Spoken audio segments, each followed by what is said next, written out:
Hi అండి, అందరూ బాగున్నారా? మనం పిల్లల్లో ఉన్నటువంటి ఇన్ఫీరియారిటీ కాంప్లెక్స్, అదేవిధంగా సుపీరియారిటీ కాంప్లెక్స్ గురించి చెప్పుకుంటూ ఉన్నాము. ఆ కాంప్లెక్స్తో బాధపడుతున్నటువంటి పిల్లలను ఎలా గమనించాలి, వాళ్ళని ఎలా ఎంకరేజ్ చేయాలి, ఆ సమస్యలోంచి వాళ్ళని ఎలా బయటకు తీసుకురావాలో అని కూడా చెప్పుకుంటూ ఉన్నాం కదా.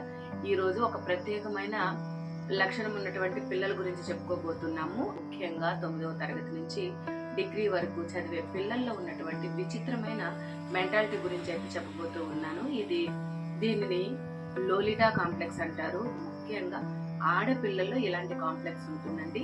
ఇది కూడా అందరి పిల్లల్లో, అందరి అమ్మాయిల్లో ఉంటుందని కాదు.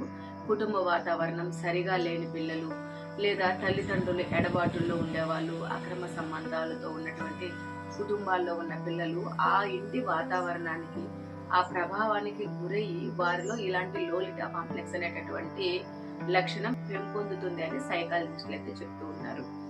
ఏంటి ఈ కాంప్లెక్స్ గురైన పిల్లల ఆలోచన అంటే, ఈ పిల్లలు వారి సమవయస్కులతో కాకుండా వారికంటే పెద్ద వయసులో ఉన్నటువంటి పిల్లల సహవాసాన్ని ఎక్కువగా ఇష్టపడుతూ ఉంటారు.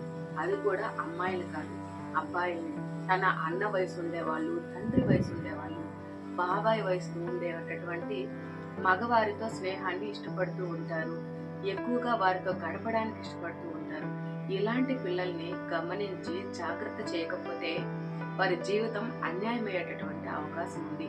ఎందుకంటే ఇలాంటి మనస్తత్వం ఉన్న పిల్లలు, చెడు లక్షణాలు ఉన్నటువంటి అబ్బాయిలు లేదా మగవారు గమనించినట్లయితే ఆ పిల్లల్ని చెడు వ్యసనాలకి గురి చేయడము, లేదా వారిపై అత్యాచారాలు చేయడం లాంటి అఘాయిత్యాలు జరిగేటటువంటి అవకాశం ఉంది.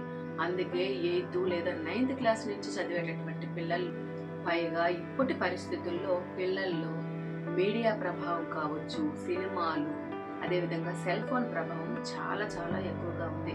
వాటిలో ఉన్న మంచి కన్నా, దానిలో ఉన్న జ్ఞానాన్ని తీసుకోవడంలో కన్నా కూడా ఎక్కువగా పిల్లలు చెడుకే ప్రభావితం అవుతూ ఉన్నారు.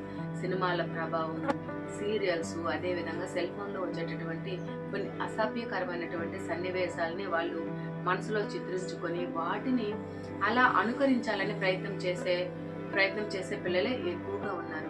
అందులోనూ ఇలాంటి లోలిటా కాంప్లెక్స్ ఉన్నటువంటి పిల్లలు ఇలాంటి సందర్భాల్లో ఎక్కువగా పెడదారి పట్టేటటువంటి అవకాశం